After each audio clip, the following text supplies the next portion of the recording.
السلام عليكم ورحمة الله وبركاته.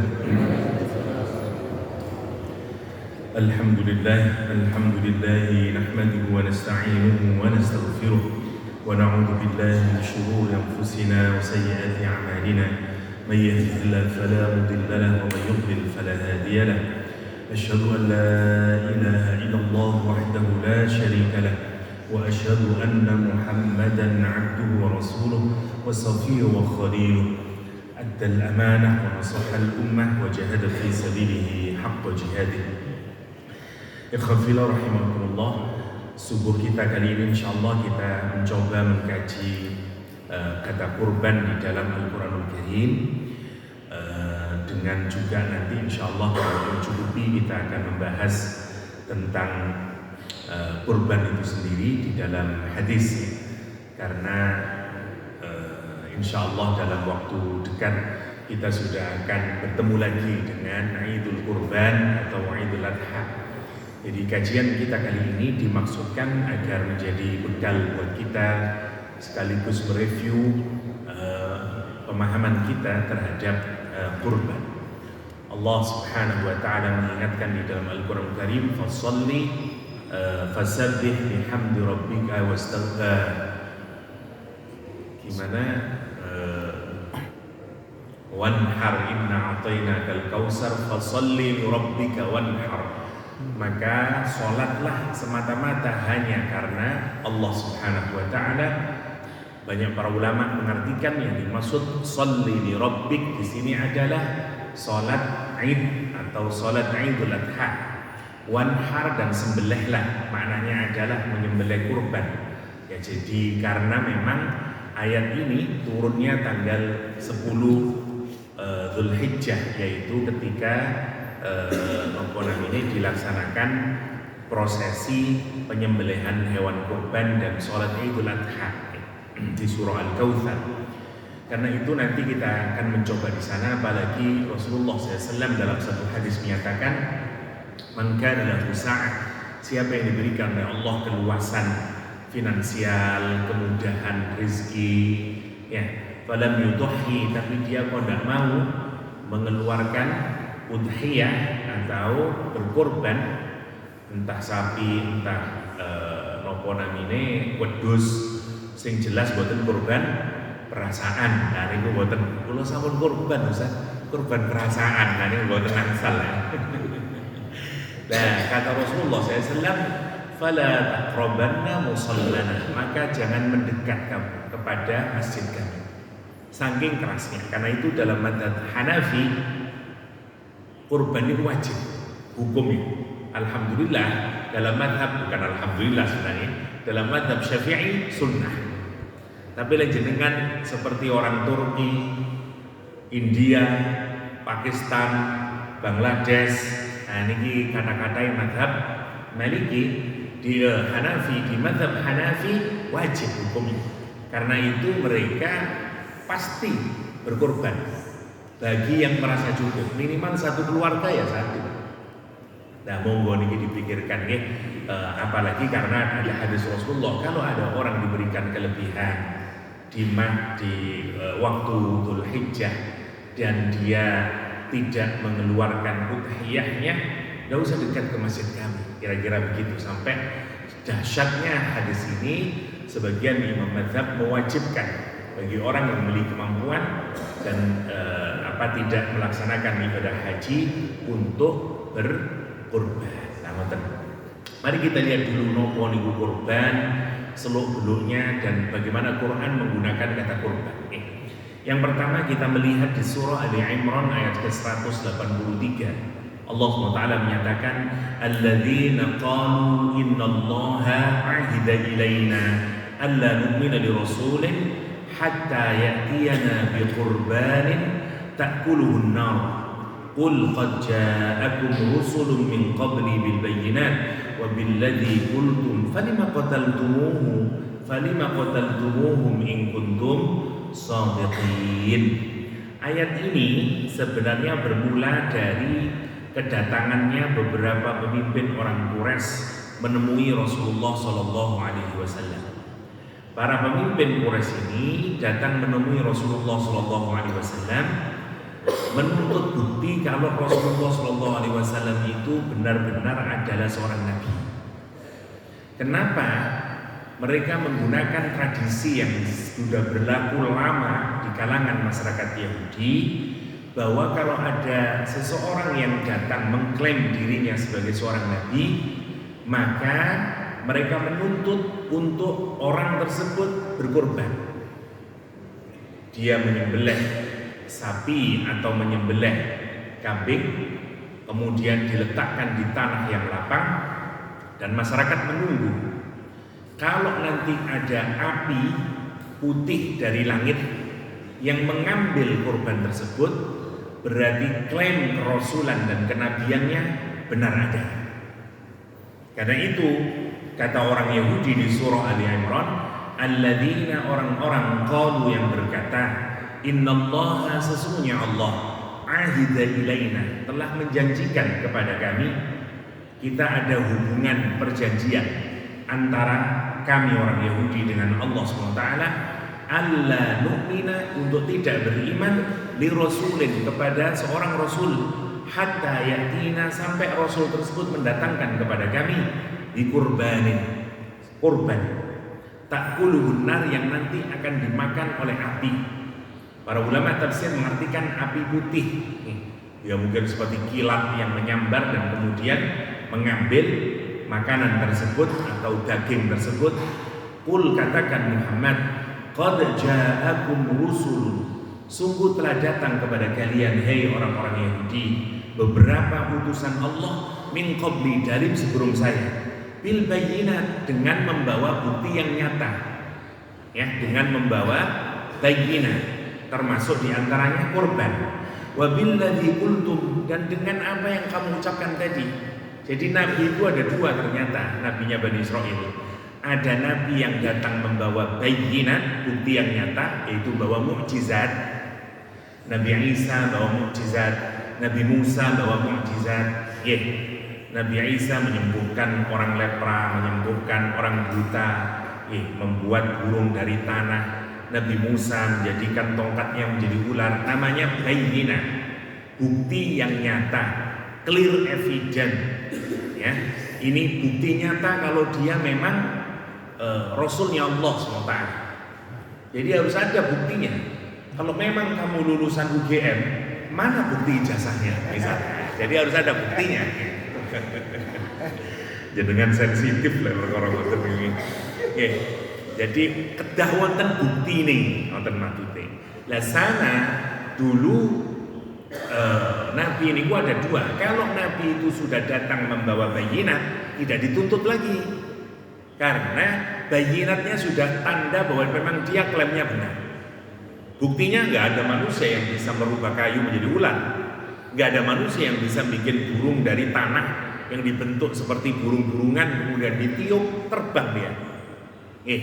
Dan ini bukan magic, beneran burung beneran. Jadi ini tentu ini adalah bayyinah, ini clear evidence, bukti nyata, proof yang tidak bisa ditolak bahwa semacam nabi. Atau nabi yang tidak membawa mukjizat. Karena itu caranya adalah Bani Israel dulu suruh berkorban. Siapa itu? Nabi Yahya, Nabi Zakaria, banyak nabi-nabi Bani Israel yang tidak membawa mukjizat. Tetapi dia kemudian menyembelih karena tidak percaya Bani Israel itu. Coba terus diletakkan di tanah lapang, tinggal ditunggu. Walau nanti ada beledek kemudian mengambil, itu berarti dia klaimnya benar dan mereka percaya kalau itu nabi. Dari mana Ustaz mereka kok begini nih? Meniru dulu Qabil sama Habil. Jadi dulu mana bukti bahwa korban salah satu di antara Qabil sama Habil itu diterima adalah kalau ada white fire itu, jadi ada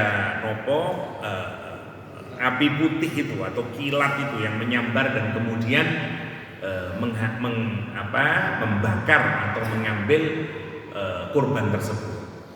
Kata Al-Quranul Karim, kamu menuntut kepada Nabi Muhammad hal yang sama.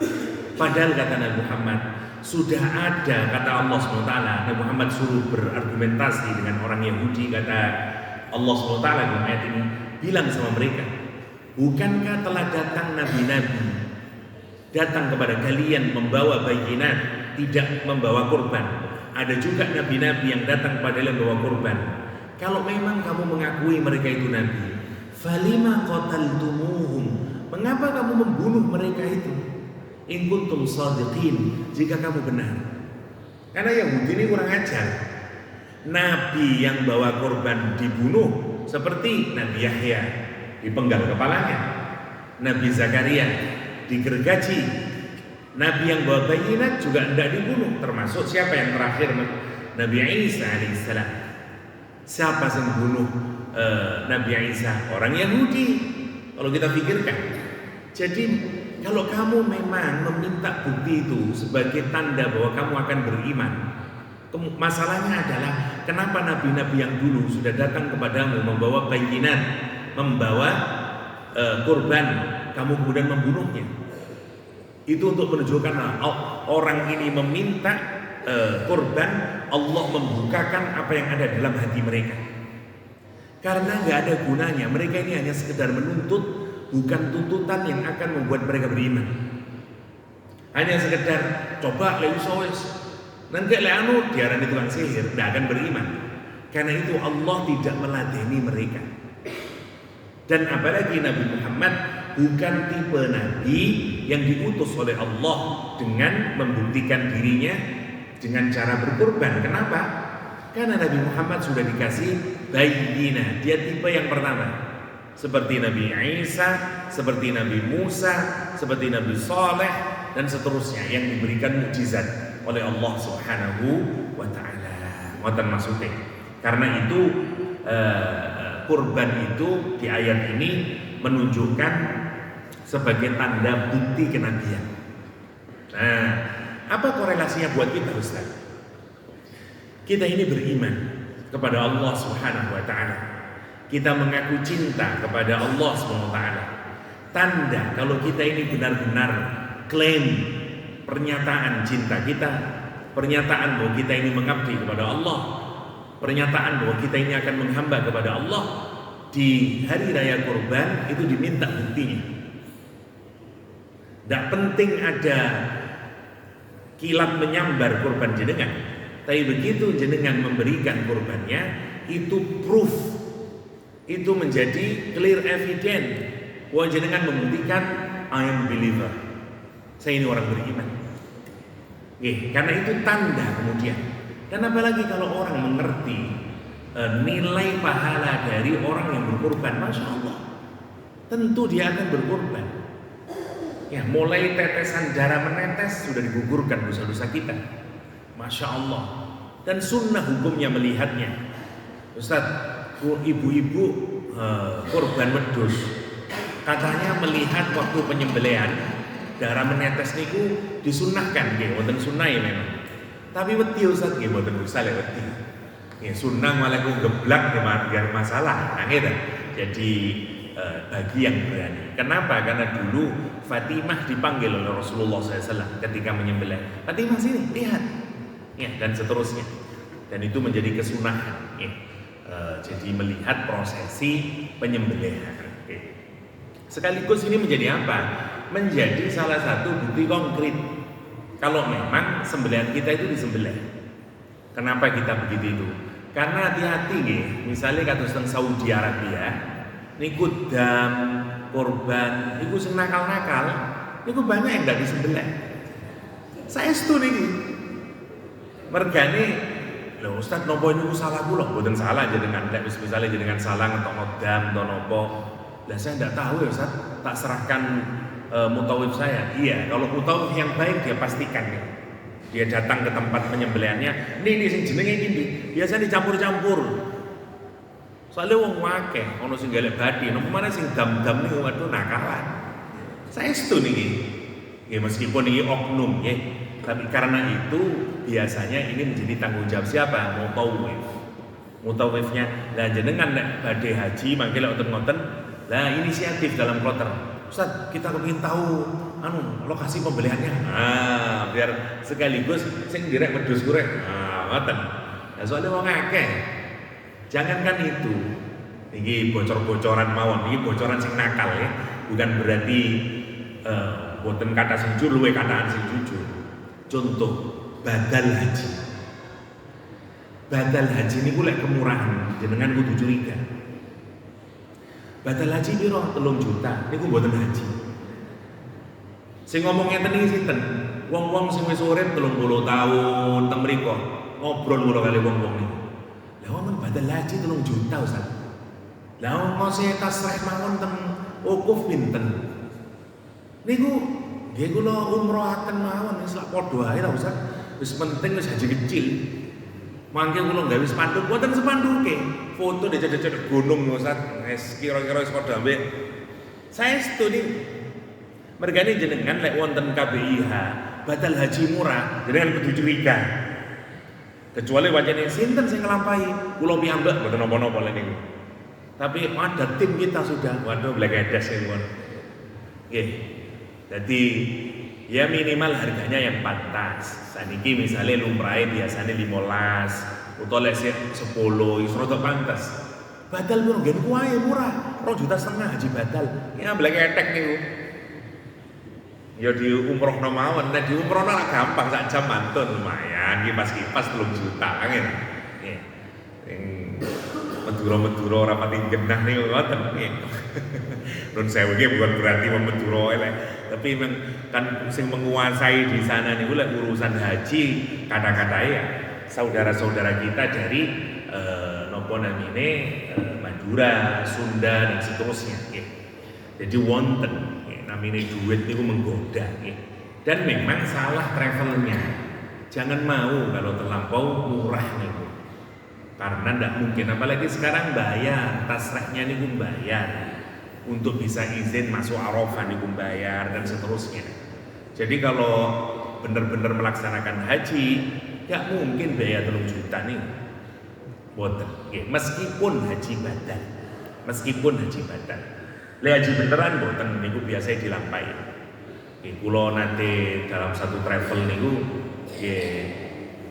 15 ngoten biasanya, tapi dikasihkan kepada mutawi-mutawi yang melakukan 10 ngoten. Kalau tahu piyambak, soalnya didom saat durunge mutawi-mutawi sing mudra-mudra itu haji batal ya, haji batal sama pemilik travelnya kayak 10 dilampahi. Dan itu dilampahi. Jadi mulai awal ngelampain sampai sak buku. Cuman lek 3.000 wassalamualaikum niku. Dak yang boten salah kemirahan, boten kedah curiga nggih. Sing badhe ngaji badalaken tiyang sepahe to napa jenengan tingali. Cari KBIK, cari travel yang amanah dan pastikan boten murahan nggih. Kersane beneran ibadah nggih. Napa mau sampai lali kula gara-gara travel. Korban yang pertama. Jadi apa relasi maknanya buat kita?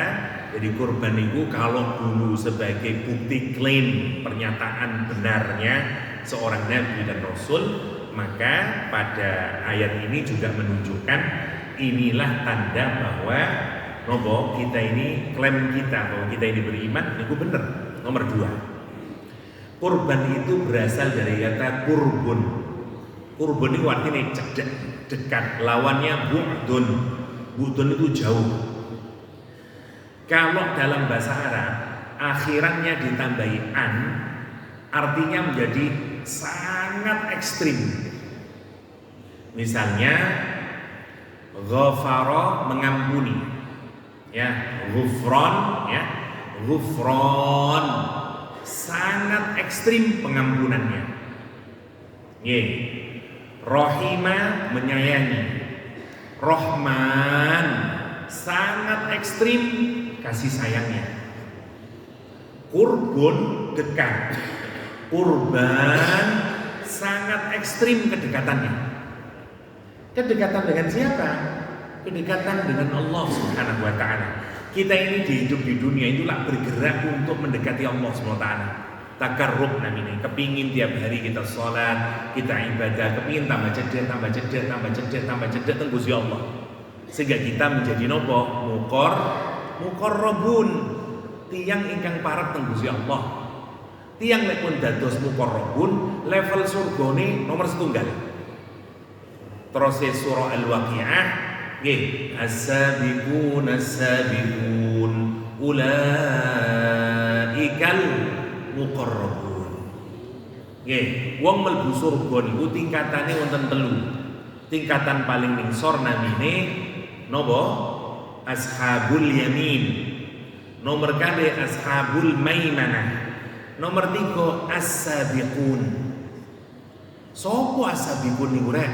As-sabiqun ulaikal muqarrabun. As-sabiqun itu al-muqarrabun. Nah, salah satu untuk menjadi muqarrabun adalah kurban. Ngoten maksudnya ini.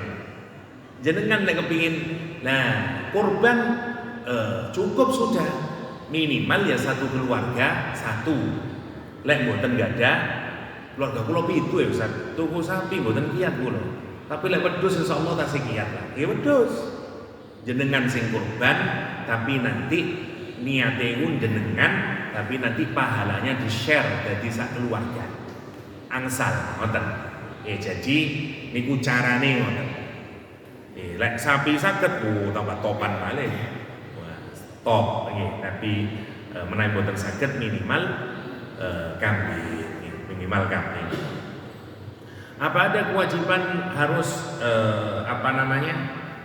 sapinya jenis ini? Boten wonten, boten wonten. Kita lanjutin dulu, nanti aja kita bicara kurbannya. Kita lanjutkan dulu kata kurban yang lain di dalam Al-Qur'anul Karim.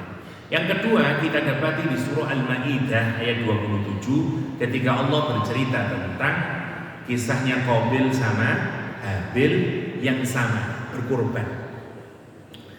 Nabi Adam kali Ibu Hawa itu setiap melahirkan niku selalu babarane nopo langsung kali-kali.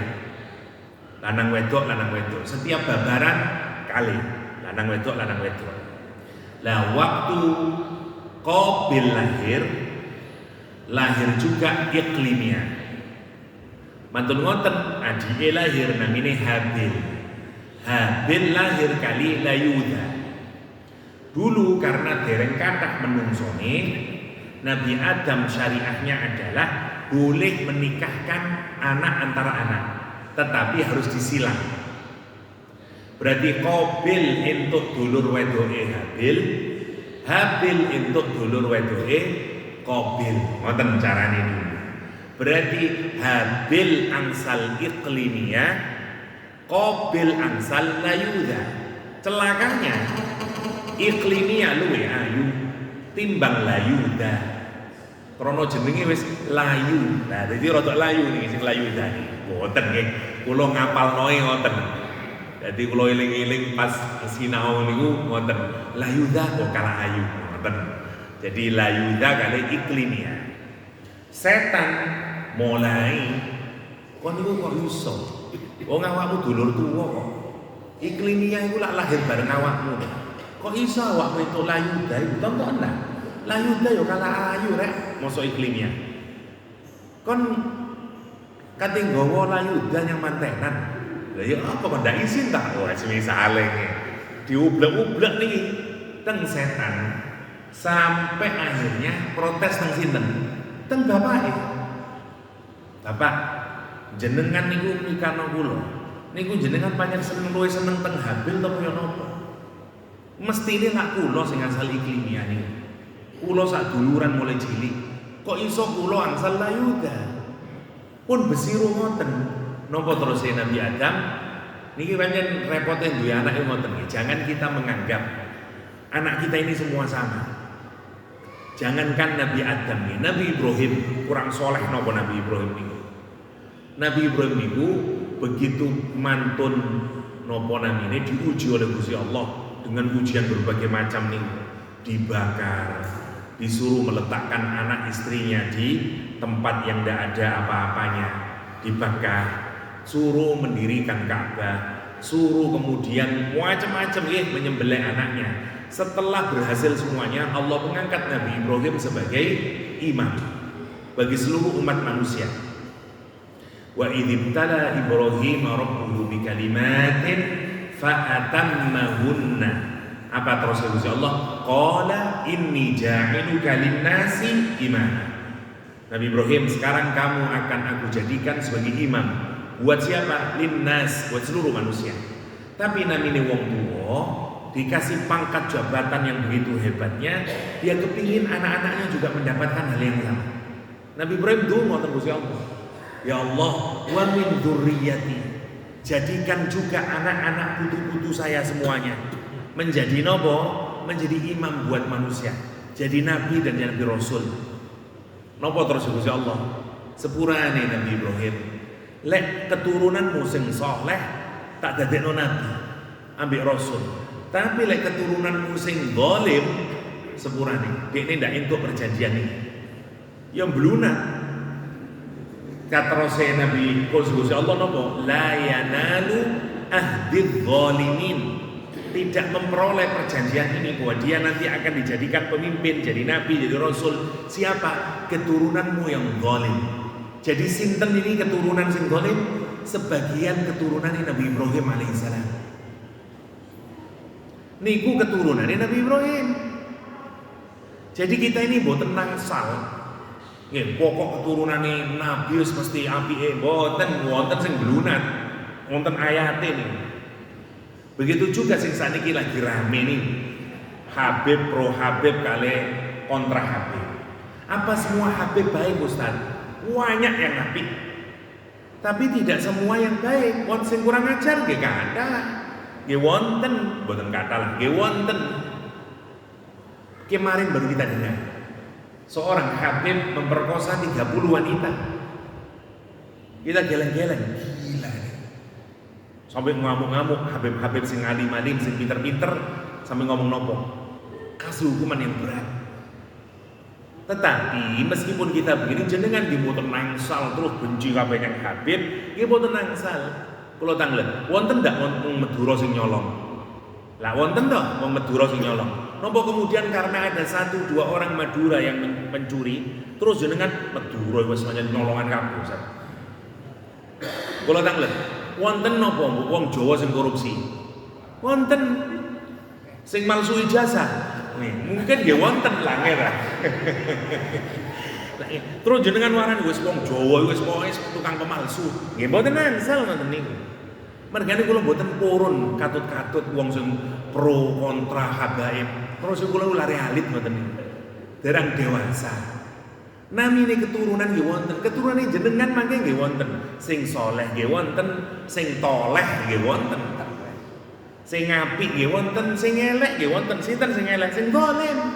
Nabi Ibrahim mawon ngoten. Mergane boten nangsal asobia rasis teng tiyang boten nangsal. Monggo wong Habib sing saleh kita hormati. Kathah Habib sing alim teng Malang, pondoke Pak Gura Syihab. Niku rumiyin Mbah Husain niku apal petung kitab hadis. Habib alim. Teh Habib Bahar isone ngamuk-ngamuk tok. Lah gitu. Iso ngomong ngawur-ngawur maca kitab kuning. Mboten dugi kanan ke kiri, kiri ke kanan. Sampai diguyu-guyu wong sak Indonesia. Lah iki opo? Lah gitu. Ono maca kitab kuning tekan koyo bahasa Indonesia. Ya nopo jenengan maos ya ayyuhalladzina amanu kutiba alaikumusiyam. Lah, terus diwaca ngene, asyam alaikum kutiba alladzina amanu. Lagi ya apa maca ngoten niku? Diguyu-guyu sampai masyaallah. Wonten Habib sing tukang jalukan dhuwit nggih wonten.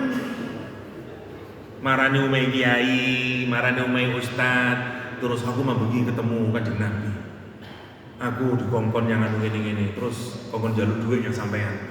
Wah, sampean sing saya setuju iki sampean nek pancen cintanya Kanjeng Nabi, entarno duwe sampean. Lah gitu. Sing dodol sikep nggih kathah Habib dodol sikep.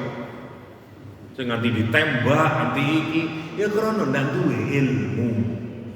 Dahulunya para habaib itu hanya dikenal karena ilmu, karena akhlak, karena sugih. Rumiyin habaib ngoten. Zaman rumiyin ya. Sampai jenengan teng Tarim, teng Hadramaut, tempatnya para habaib teng mriku. Isine habaib terkenal yo krana teluri. Alim, akhlake sae, sugih. Sakniki melorot teng Indonesia niki. Habib sing alim, sing pinter ndak pati terkenal. Habib sing soleh-soleh, amale apik ndak pati terkenal. Sing terkenal sing nopo sakniki? Sing sholawatan, sing pinter ceramah, pasipun ndak pati alim. Nomor kali sing ya niku ngamukan. Kula tangleb, jenengan luwih kenal Pak Gure Shihab nopo Habib Syekh? Insya Allah jenengan kenalan Habib Syekh, tapi Pak Gure Shihab duka Ustaz. Wong ndi Pak Gure Shihab niku? Duka mboten ngertos kula. Tafsire apa? Mboten ngertos kula. Padahal Pak Gure itu salah satu ulama tafsir terbaik di Asia. Coba bayangkan. Tapi mboten pati terkenal Habib Pak Gure niku. Tapi saking tawaduke mboten nate ngomong Pak Gures ngomong aku iki Habib Gures. Mboten nate Pak Gures. Niku deles Habib Pak Gures itu. Pak Gures bin Syihab. Bin Syihab niku Habib. Nah gitu. Terus Menteri Sosial dulu. Sinten Nabi Salim Al-Jufri. Niku nggih alim. Niku dosen Libya rumiyin. Lek ngajar kali bahasa Arab tok niku, ahli fikih. Terus jadi menteri sosial, nah gitu, saking PKS. Niku nggih alim, tapi jarang wong Indonesia roh. Sopo Salim Al-Idrus pun, Al-Jufri pun gini Ustaz, belum ngerti. Jangan tadi Bahar bin Smith roh kabeh. Habib Rizik roh kabeh. Nah gitu. Roh kabeh. Jadi melorot, seakan saja nih. Dulu kita mengagumi habaib karena alimnya, karena akhlaknya. Saat ini dirusak teng putu-putune niku. Ya nun sewu nggih. Kula nggih cinta kali habaib. Misale teng Malang, teng Pasuruan wonten Habib Taufik, alhamdulillah orang alim dan seterusnya. Jadi niki, ya terus itulah yang membuat kenapa saat niki itu wong rame. Keranten wonten wong sing ditipu, sing pernah dielek-elek, akhirnya benci yang habaib. Sampai jadi gerakan anti habaib. Lah sing cinta yang habaib nggih kata, wah ini pro habaib. Jadi tukaran pun, masya Allah. Pun tumut-tumut ngoten. Miturut kula niku wateke dereng dewasa, menurut kula ngoten. Saya arek cilik. Namine turunan niku nggih wonten sing sae, wonten sing elek, nah wonten. Jenengan mboten mboten nangsal ngoten niku. Jangan kita ini gebyawiyah napa mawon mboten nangsal. Nggih terus wong Arab gebyawiyah itu tanda wong sing mboten pinter. Jenengan nek senengane melakukan generalisasi, tandane mboten pinter. Wong pinter niku spesifik. Mboten generalisasi. Wah, Ustaz, pancen Madura wis biasane kurang ajar. Iki wong bodho niku. Lek wong Jawa iku lho api-api. Lek ketek wong Jawa sing elek nggih sak tumpuk lah gitu. Sak tumpuk mboten nangsal ngoten niku. Terus jenengan teng pundi? Teng Medaeng. Wah, wong Islam tibake kriminal kabeh. Iki kabeh di penjara wong Islam kabeh. Nggih, soalnya jenengan teng Indonesia. Lek jenengan teng Filipina kono, Katolik iki tibake kurang ajar yo. Mlebu penjara kabeh lah nggih wong masyarakate Katolik. Kan gitu. Mboten nangsal ngoten. Wong Kristen kurang ajar sak tepro. Kepingin terus menahan teng Filipina mriko sak tepro dan seterusnya. Jadi tidak boleh kita niki gebyawiyah. Pun tumut-tumut kelompok-kelompokan ngoten niku. Ini lek miturut kula nggih. Dene jenengan duwe pendapat piyambak monggo, tapi lek kula mboten purun, kula ditarik-tarik pro sono, pro sini, kontra sana, kontra sini lho kok. Kula lek ngelu baru kula pro. Prokol. Nah niku sae nggih mboten susah. Masyaallah. Tiyang sakniki niku ngerusak mangke Indonesia lek kados ngoten niku. Mung isone tukaran. Tok titik maneh dadi aman kula lan jenengan. Titik mana tukaran kita, tembak-tembakan, perang-perangan, ngoten akhirnya. Masya Allah. Wingi pun emeh hati perang nih, tapi alhamdulillah yang polisi koyo ndak diproses saya nopo niku. Bayangaken jenengan lek teng Palu, bandaranya Palu niku namanya adalah Habib Al-Jufri, pendiri Al-Khairat. Teng mriku niku dihormati kaya wong NU ngurmati Gus Dur. Lah wonten pembencine habaib teng Jawa Tengah mriku, teng Jogja, nggih namine Fuad Pleret. Lah niku teng podcast ngomongno napa monyet-monyetno Habib Idrus, Habib Jufri Palu. Ngamuk kabeh wong sak Palu. Lah ngene. Keranten niku bandarane mawon namine jenengan tangleti teng wong Palu. Semua orang menghormati gini. Dan seterusnya di Palu. Kulo nate teng Palu dan seterusnya bagaimana Al-Khairat teng mriko. Lah iki lah tinggal sedikit mawon. Coba niku mboten teng Palu, misalnya teng Podo Jawa Timur ya perang niku. Wong siap, Abnaul Khairat pun siap, kita siap mati. Wis ngoten ngomongnya. Napa kepingin Indonesia itu tambah ngoten? Lah mboten kepingin lho kita nih. Koyok koyok wong Jawa tok sing bela Indonesia nggih mboten lah. Kita semuanya ini punya kontribusi, ngoten nggih. Didowokno dadi masalah habaib mangke ngoten. Balik malih pun. Kula mangkel soalé nopo wong ngoten niku. Kula mboten nolak pancen wonten habaib sing mboten bleneh niku nggih wonten. Bahkan wonten sing ngeten niku wonten. Terus biasanya ini korbannya para ustadz-ustadz, kiai-kiai. Terus jenengan ditekani terus ngeten. Sampai niku aku membagi mimpi Rasulullah, datuk saya. Saya bermimpi datuk saya tadi Pak. Sampai itu kayaknya harus bercerai dengan istrinya dan harus mencari yang lain. Karena begini. Oh, nasi ngoten niku. Terus dipek dhewe bojone. Saya studi. Nah, coba. Lah niku lho sing garai wong mangkel niku soalé ada beberapa kasus sing ngoten niku. Mas kula puluhan juta ilang. Wong teng Jakarta niku kathah sing ngoten niku. Wonten istilah nih dawir nggih. Habib sing ngoten Habib sing dawir, jalukan duit. Nggih. Nabi Muhammad ndak jalukan, ngaku putune kok jalukan. Putune sapa niku lak ngoten to. Kanjeng Nabi lho mboten nate njaluk teng tiyang. Sifate niku jaga ngrekso awake. Ngaku putune Kanjeng Nabi mentale jalukan. Putu cap apa iku lak ngoten to. Mboten ngoten. Tirulah Rasulullah sallallahu alaihi wasallam. Tunjukin akhlaknya seperti akhlaknya Rasulullah sallallahu alaihi wasallam. Kedah ngoten. Balik lagi sekarang. Jadi kemudian dia datang ke Nabi Adam kemudian menyelesaikan persoalan ini. Napa terus Nabi Adam? Ngene ae wis. Kamu kira ini hukum datang dari saya? Enggak, ini ketentuan Allah SWT. Kurban ini. Makanya keduanya disuruh berkurban. Qabil yang si petani membawa hasil panennya yang buru-buru. Sementara Habil dia membawa wedhuse sing paling apik.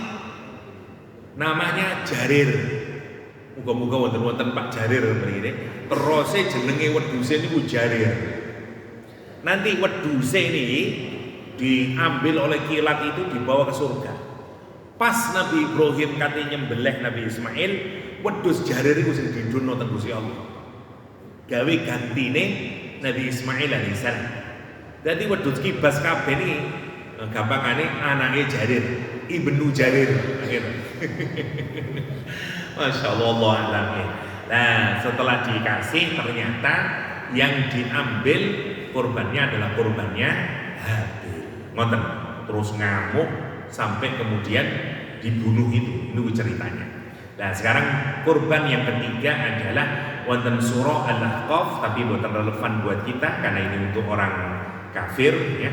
Terakhir mawon wonten surah As-Saffat, yaitu peristiwa drama kurban yang dilakukan oleh Nabi Ibrahim atas Ismail. Baru kita masuk ke masih mencukupi ke aturan fikih dalam kaitannya dengan berkurban ya. Wa inna min syi'atihi la Ibrahim, dan sesungguhnya kata Allah Subhanahu wa taala wonten surah As-Saffat, Al-Qur'an memulai dengan kalimat wa inna min syi'atihi la Ibrahim. Wa inna min syi'atihi ay min ahli dinihi wa sunnatihi, dan sebagian dari orang yang mengikuti agama dan tradisinya Nabi Nuh alaihissalam adalah Ibrahim. Ibrahim diperkirakan bahasa Suryani dari dua kata abun sama rohim, sehingga abun rohim artinya bapak yang pengasih. Kenapa? Karena Nabi Ibrahim itu menjadi bapak banyak anak yatim. Di rumahnya dia mengasuh banyak anak yatim. Bahkan saat Rasulullah SAW Mi'raj mendapati Nabi Ibrahim sedang bertelekan di punggung di Ka'bah yang ada di langit ketujuh, namanya Baitul Makmur. Lah niku juga di surga Nabi Ibrahim ditemani oleh banyak anak yatim.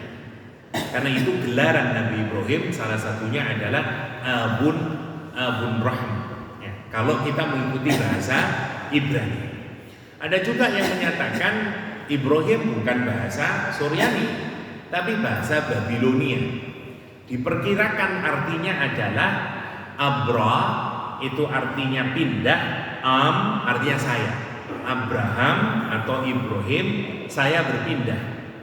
Berpindah dari apa? Dari keyakinan yang kufur di masyarakat Babilonia saat itu, yaitu menyembah bintang-bintang dan kepada tauhid. Karena itu disebut sebagai Abraham. Wallahu a'lam, mana yang benar kita nggak tahu. Itu sebagian penjelasan ulama dulu. Dan Nabi Ibrahim ini keturunannya sinten? Nabi Nuh alaihissalam. Idh ja'ahu biqalbin salim. Ketika Nabi Ibrahim datang kepada Allah SWT biqalbin salim, dengan hati yang bersih, yang mukhlis, minasyirki wasyad. Hati Nabi Ibrahim bersih dari syirik dan keraguan. Ini yang harus diawali untuk kita tanamkan dalam pemikiran kita, bahwa Nabi Ibrahim tidak pernah berbuat syirik. Nabi Ibrahim tidak pernah berbuat kufur, sebagaimana banyak mubaligh bercerita. Nabi Ibrahim itu awalnya mencari Tuhan. Dia tidak tahu siapa Tuhannya. Terus ketemu matahari, terus dia bilang, "Wah, iki pangeran kuwi. Mboten niku salah." Jadi ayat Quran yang berbicara tentang Nabi Ibrahim melihat matahari, melihat rembulan dan bintang, itu adalah demonstrasi Nabi Ibrahim sebagai cara dakwah, mendakwahi kaumnya. Karena mereka percaya kepada benda-benda langit sebagai Tuhan, matahari, rembulan, dan bintang. Nabi Ibrahim itu mau membongkar kejahilan otaknya mereka. Jadi bukan Nabi Ibrahim mempercayainya. Ngoten kita baca tafsir. Kenapa kita bisa menyimpulkan begitu? Karena Quran sendiri sudah menyatakan sejak awal, wa ma ana minal musyrikin, jenengan lek maos iftitah nggih, dengan kabirah bil katsira. Terus kemudian diakhiri dengan kalimat wa ma ana fa wa bidzalika umirtu wa ana minal muslimin. Terakhir kita bilang wa ma ana minal musyrikin. Kalimat sinten itu asalnya? Nabi Ibrahim alaihissalam. Dan sungguh tidaklah aku termasuk orang yang berbuat syirik. Memang dalam sejarah Nabi Ibrahim tidak pernah berbuat syirik. Jadi boten mencari Tuhan Nabi Ibrahim. Seperti di ayat ini, Nabi Ibrahim datang kepada Allah dengan hati yang tulus, boten wonten kekufurane, boten wonten syirike. Itu Nabi Ibrahim alaihissalam. Ya. Idh qala, apa yang kemudian terjadi? Idh qala li abihi wa qaumihi madza ta'budun. Yang pertama kali diceramai oleh Nabi Ibrahim, didakwai adalah bapaknya sendiri. Ada dua pendapat tentang bapak nih. Dalam Al-Quran memang disebutkan bapaknya Nabi Ibrahim Azar, menggunakan kalimat abun atau abi atau abadi. Tetapi dalam penggunaan dalam bahasa Arab, kata abi itu tidak hanya digunakan untuk menyebut paman, bapak, tapi juga untuk menyebut paman. Karena itu para ulama tafsir itu berbeda pendapat. Satu yang menyatakan Azar adalah bapak asli Nabi Ibrahim. Yang kedua yang menyatakan Azar adalah pamannya Nabi Ibrahim, bukan bapak. Kenapa? Karena bapak yang asli meninggal dunia. Karena itu diasuh oleh pamannya. Pamannya profesinya membikin patung Tuhan-Tuhan itu yang disembah. Karena itu pamannya dikenal dalam Al-Quran dengan nama Azar, artinya orang yang mengangkat beban yang berat. Dari kata wizrun artinya beban yang berat. Karena pamannya menyunggi batu besar untuk dijadikan arca. Karena itu Quran menamai Azar. Yang kedua, mana buktinya kalau Azar itu adalah paman? Di Quran menyebutkan idh qala lahu abihi Azara, ketika bapaknya Nabi Ibrahim Azar berkata gitu. Kata para ulama tafsir gini, di Quran itu kalau disebut bapak tidak perlu disebut nama. Contoh, Nabi Yakub berkata kepada anaknya, anak-anaknya Nabi Yakub berkata kepada bapaknya, nggak ada langsung.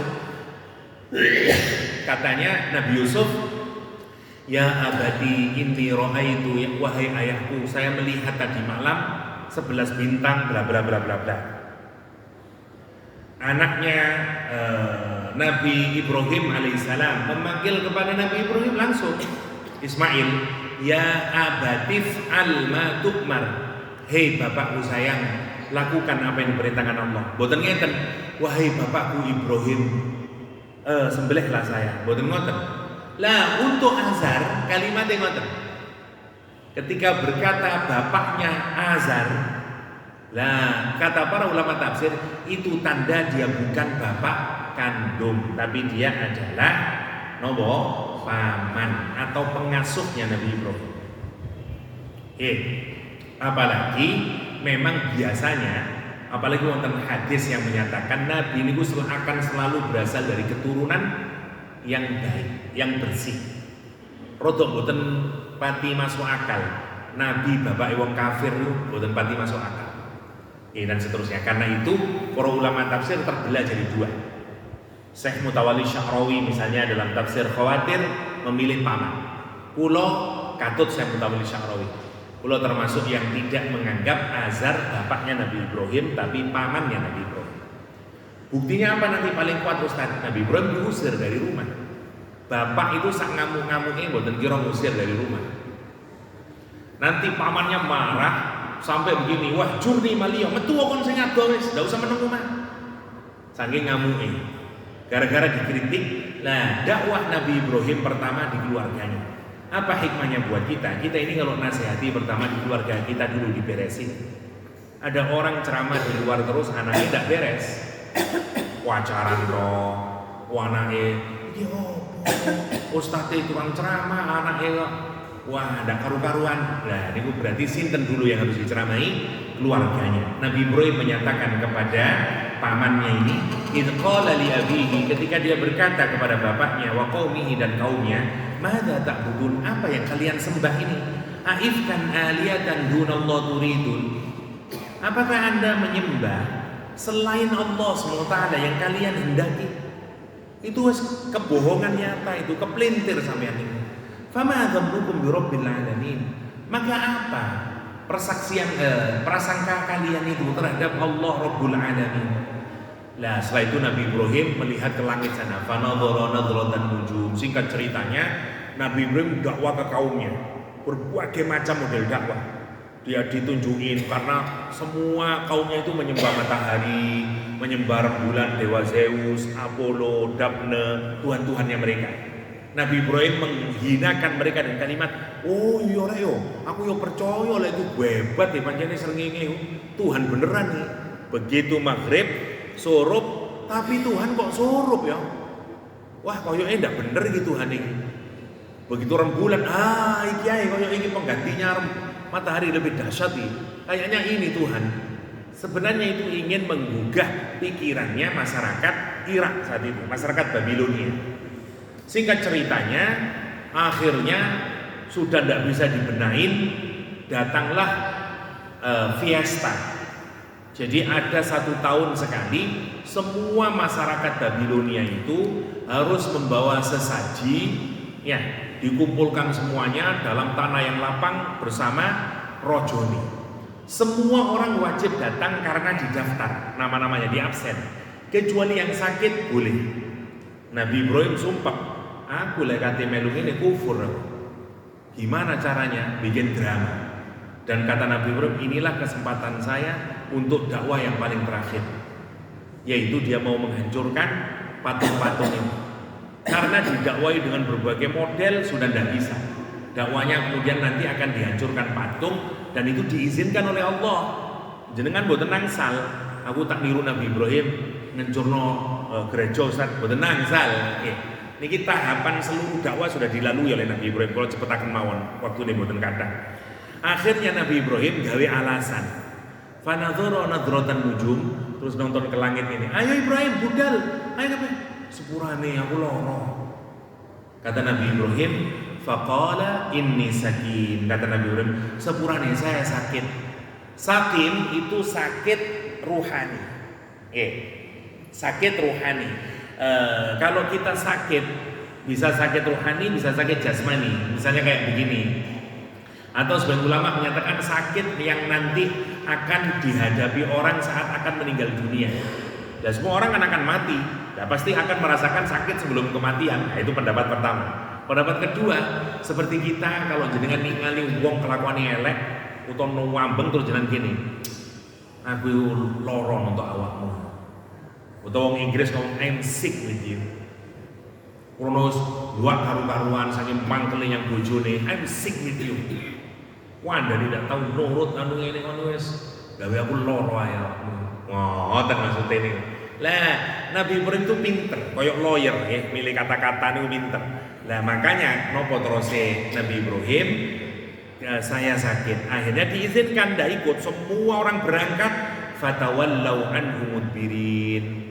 Wes berpaling dia kembali ke belakang, faragha ila alihatihim faqala ala ta'kulun. Dia datang ke tempat penyimpanan patung-patung ini, terus dia ngobrol karena setiap patungnya dikasih sesajen semuanya. Nabi Ibrahim mempermalukan, menyatakan, ikilah pangananmu, ayo panganan patung. Diajak ngomong dengan Nabi Ibrahim untuk menghinakan dia. Faragha alaihim darban bil yamin, kemudian dihancurkan oleh Nabi Ibrahim dengan tangan kanannya, disisakan patung yang paling besar. Kalau Nabi Ibrahim hendak menghancurkan patung, tentu yang dihancurkan lebih dahulu yang pundi? Yang besar. Kenapa yang besar kok tidak dihancurkan? Karena ini memang taktiknya Nabi Ibrahim untuk membungkam pemikirannya mereka. Terus penghancurnya kapaknya dikalungkan ke lehernya patung yang paling besar. Begitu orang-orang pulang dari kebaktian ibaratnya, pulang mau makan, mau ngambil makanan sesajen tadi yang sekarang sudah boleh dimakan bersama-sama. Kaget, hancur kabeh. Terus opo iki kira-kira sing hancurno iki? Kabeh wong teko ya. Yes, ono arek situ sing ndak melu sapa? Ibrahim. Memang itu yang ditunggu Nabi Ibrahim. Begitu dikumpulkan, fa'aqbalu ilaihi yazifun. Mereka datang sambil bergegas-gegas. Qala ata'buduna ma tanhitun. Kata Nabi Ibrahim setelah dipanggil semuanya, dibawa Nabi Ibrahim. Terus apa kata Nabi Ibrahim? Apakah kalian menyembah sesuatu yang kalian pahat sendiri? Ilah bapakku toh sing mahat. Kamu mau menyembah sesuatu yang kamu pahat sendiri. Wallahu khalaqakum wa ma ta'malun. Allah yang menciptakan kamu dan menciptakan seluruh perbuatan kamu. Kemampuan kamu untuk bisa membuat patung itu juga diberikan oleh Allah. Kok iso kamu menyembah itu semuanya? Mestinya kan kamu menyembah kamu dan menyembah apapun yang menyembah kamu, menyembah yang membuat patung, bikin semuanya ini, yaitu Allah Subhanahu wa taala. Lah, akhirnya marah, singkat ceritanya di tempat yang lain lebih panjang ya. Kalau singkatakan mawon, Nabi Ibrahim dibawa ke Raja Namrud. Debat kali Raja Namrud kalah, kisin Nabi Namrud. Akhirnya Raja Namrud menyuruh semua orang membawa kayu ke lapangan untuk membakar Nabi Ibrahim. Wakilah tingginya 40 meter tingginya bangunan itu. Nabi Ibrahim diletakkan di kursi, kemudian dilemparkan ke tengah-tengah rumah api itu. Kata Allah, qalu mereka berkata, ubnu lahu bunyana. Bangunkan untuk Ibrahim rumah api. dibangunakan rumah api, fa'alquhu fil jahim, lemparkan Ibrahim ke tengah nyala api yang menyala-nyala. Oh, begitu di situ malaikat Jibril kali malaikat hujan turun. Nopo terusnya malaikat Jibril, Ibrahim, sekarang kamu boleh merintah kita, terserah. Kita siap bantu kamu. Kata malaikat hujan, Ibrahim, kula udani dah, kersane adem. Malaikat Jibril menyatakan, gimana? Tak kepat no dah satu sayap saya ini, biar modar kabeh. Kata malaikat Jibril, ya, jika bantuan itu inisiatifmu, aku tidak membutuhkan. Karena aku yakin Allah Maha Tahu dan Allah pasti akan membantuku. Nabi Ibrahim kemudian mewirid kalimat yang indah setelah menyatakan, ya Allah, engkau satu-satunya di langit sana, sementara saya satu-satunya makhlukmu yang ibadah di dunia ini. Ya. Terus kemudian menyatakan, hasbiyallah ni'mal wakil, ni'mal maula wa ni'man nasir, hasbunallah ni'mal wakil. Niku wiritane Nabi Ibrahim. Cukup engkau ya Allah sebaik-baiknya penolong, sebaik-baiknya wakil. Kalau saya punya urusan, jenengan terbaik yang bisa saya wakili. Jenengan nek sumpah kata urusan saya kata mirip ini. Hasbunallah ni'mal wakil, ni'mal maula wa ni'man nasir, dan seterusnya. Nggih. Nah, singkat cerita, karena wiritannya Nabi Ibrahim, permintaannya Nabi Ibrahim, Allah berkata kepada api, qul ya nar, hei api, kuni bardan wa salaman ala Ibrahim. Jadilah kamu dingin dan menyelamatkan Nabi Ibrahim alaihissalam. Bukan hanya api di Babilonia yang dingin, wakila seluruh api di dunia dingin saat itu. Jenengan yang godok Indomie saat itu udah boten mateng-mateng. Saya sedih kok adem terus sih misalnya ngoten. Lah akhirnya karena tidak bisa dibunuh, diapain terus Nabi Ibrahim? Diusir dari Babilonia. Karena sudah tidak bisa lagi, debat kalah. Akhirnya menggunakan cara-cara kekerasan, yaitu diusir dari negaranya. Kemana Nabi Ibrahim? Ke Hebron, ya, ke Palestina. Ditemani satu istrinya, dua keponakannya. Istrinya namanya Sarah, keponakannya namanya Lut, Nabi Lut alaihissalam, murid sekaligus keponakannya. Nabi Lut disuruh terus oleh Nabi Ibrahim, kon terus lahan dakwamu di kono, di Oman sana, di Jordan sana, daerah sana kamu. Jadi Nabi Lut terus kali bojone, dan Nabi Ibrahim tinggal di Palestina bersama istrinya Sarah. Singkat ceritanya, suatu hari Nabi Ibrahim Palestina kekurangan makanan. Datanglah mereka ke Mesir. Rojo Mesir zalim saat itu. Lek ketok wong ayu mesti dijepit. Kecuali lek ngomong iki dulurku. Krono lek dulur nggak bisa dipisah. Tapi kalau istri gampang tinggal ditolak, lalu pisah istri. Nabi Ibrahim, waduh ini ya apa ini? Siapa kamu? Siapa ini? Nabi Ibrahim bohong, tapi bohong yang tidak salah secara syariah. Niki dulur kula. Dalam juru hati, dulur kula dalam agama. Ya, kita ini kan ikhwan sama ikhwah, ya. Lah bener toh, innamal mu'minuna ikhwatun. Lah tapi krono meskipun sudah dibilang saudari saya, tapi Sarah krono kayun tetap dijepit. Tapi nanti Sarah niku sakti. Singkat ceritanya, setiap mau berhubungan, dungo Sarah, langsung keok Fir'aun, langsung stroke ngeten-ngeten tok. Sarah, tambah nono Sarah, hitungan yang Sarah mana waras mana. Meneh kate ngoten malih, stroke malih sampai ping 3, akhirnya Fir'aun tobat, terus wis dungakno aku. Kon lek iso marasno aku maneh, tak bebasno awakmu. Didungakno yang Sarah bebas, ditambahi hadiah. Sinten hadiah? Ibu Hajar. Ternyata Ibu Hajar podo ambek Sarah. Hajar itu dulu adalah putri dari kerajaan Ethiopia. Jadi princess Ibu Hajar nih. Tapi juga sama, begitu mau didekati setruk pisan. Iya ono wong wedok kaya awakmu ngene iki, jenenge Hajar wis pengen pisan wis. Makanya dibawa pulang jadi pembantu nih Sarah. Tapi karena Sarah suwi nak duwe anak, akhirnya Saroh yang inisiatif. Mas, sampean rabi malih wis. Nah, jenengan lek kepingin koyo Nabi Ibrahim, nah bojone kudu saroh. Salah Ustaz, bojo kula namine Nani. Lah niku masalahnya. Kita saroh lah gitu. Lah saroh kemudian menyuruh Ibrahim untuk menikahi Hajar. Menikah dengan Hajar, lahir anak namanya Ismail. Allah mendengar doanya. Isma dari kata sami'a, mendengar, Allah. Podo kalimat bahasa Arabnya sami Allah. Bahasa Ibrani ini Ismail. Ya. Jadi lek sami Allah itu Ismail. Ya. Lah Ismail kemudian pun datang perintah yang mengharu-hiru. Kalau cepetakan. Disuruh meletakkan di tempat yang boten wonten menungso kewan banyu. Disangoni kurma sak kali banyu, kalau sekarang mungkin sak galon. Berangkatlah ini bertiga nih. Begitu sampai di Bakkah, apa yang terjadi? Ditinggal dengan Nabi Ibrahim, godak nih Hajar. Ya Ibrahim, kenapa engkau meninggalkan aku di tempat yang tidak ada manusia?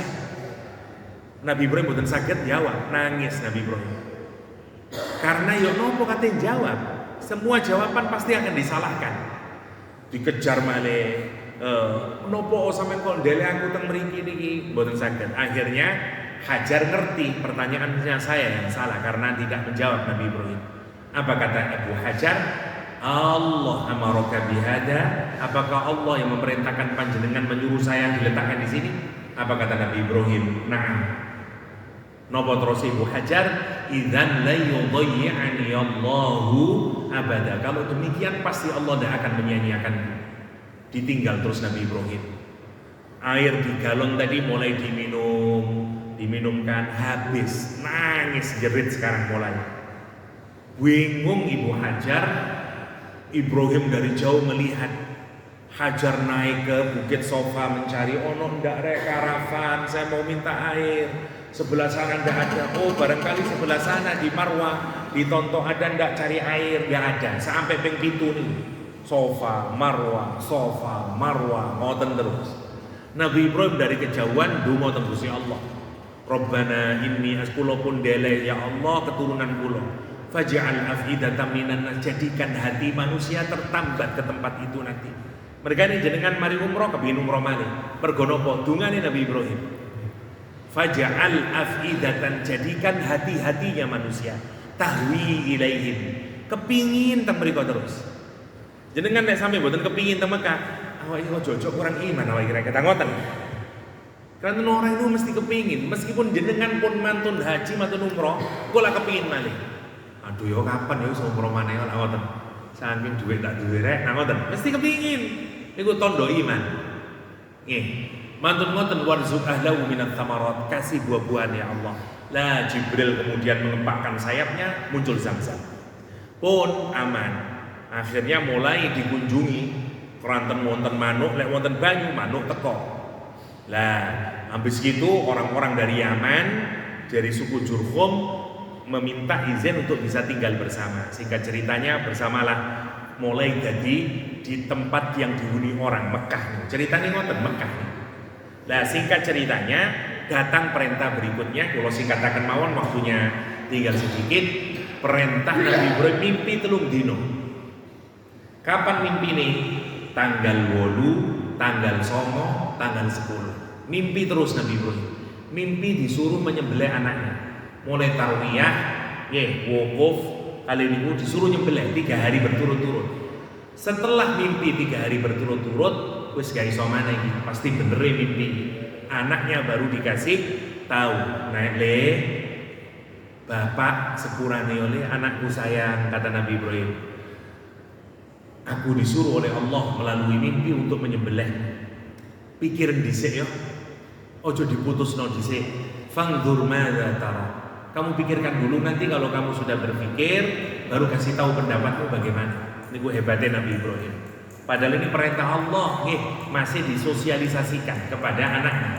Nabi karena Nabi Ismail itu orang yang sangat penyabar, langsung Nabi Ismail berkata, "Ya abati fa'al, wahai ayahku, langsung mawon jenengan kerjakan. Insya Allah jenengan akan mendapati diri saya sebagai orang yang sabar."